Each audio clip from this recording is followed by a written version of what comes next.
पिलाने आसंता काली कौन समस्त जान काली कौन केतम स्वाधीनता दिवस 79तम तेरे तुम समस्त काली विद्यालय निज निज स्कूल रे किसी भाषण कह गोटे भाषण लिखी तुम मैंने काली कह सम्माननीय सभापति महोदय पूज्य गुरुजी गुरुमा वृंद उपस्थित मोर स्नेहर छोट बड़ भाई भौणी और सहपाठी आज यही पवित्र स्वाधीनता दिवस विषय रे मते किछि कहिबापाई सुजोग मिलिथिबारु निजको धन्य मने करूछि।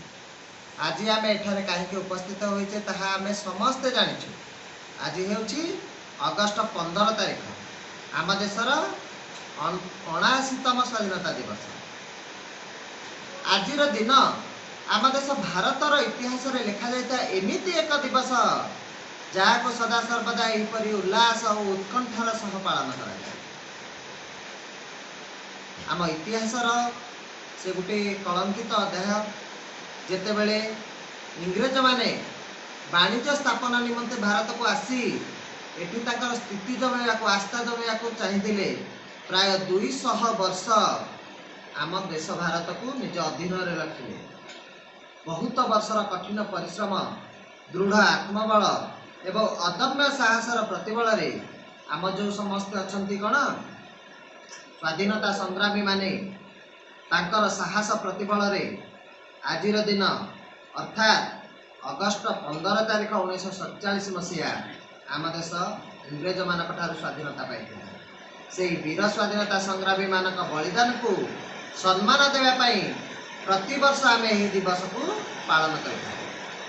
प्रथम विप्लव आरंभ होता मंगल पांडे ठारू यापर से विप्लवर अग्नि समग्र देश में खेलीगला एवं भगत सिंह खुदीराम बोस चंद्रशेखर आजाद भली केते युवक ये अग्नि में लंफ प्रदान करते।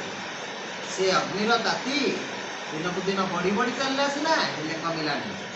आमर प्रिय नेताजी सुभाष चंद्र बोस एवं जातिर पिता किए महात्मा गांधी से स्वाधीनता संग्राम मुखिया हिसाब से देशवासी मन में स्वाधीनतार अग्नि को उजागर कर चले।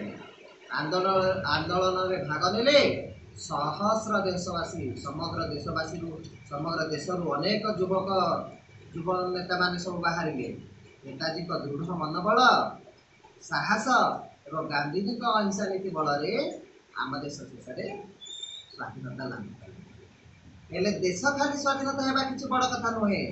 एबे आमर सब कौन कर्तव्य देश सीना स्वाधीनता है स्वाधीनता लाभ गला किंतु वर्तमान आमर किछि कर्तव्य अछि नै देश पई। एबे आमर कर्तव्य आम स्वाधीनता संग्रामी मानक बलिदान फल रे मिलथिबा जो स्वतंत्र देशर सुरक्षा देशर समृद्धि रे निजको नियोजित करी आम प्रिय देश को आम भारत माता को सबले स्वच्छ सुंदर और सुरक्षित रखी। आज आम यही क्षण आमर त्रिरंगा पताका तल शपथ नेबा जे आम आम देश को सब विकास और सुरक्षार दिगरे आगे नेबा देशर सुरक्षा प्रति यत्नवान होगा बुझिला। एमिति कही शेषर केवल मुझे कही मोर वक्तव्य शेष करुछि। जय हिंद जय भारत।